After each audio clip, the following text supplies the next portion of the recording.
GTR ще го...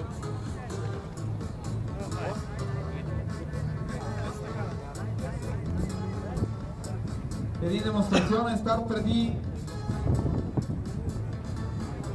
Тони и Миро да заемат своите стартови позиции за първи старт клас С. Вляво в синия GTR господин Йордан Лечков, в X6-ницата Иван Стоянов.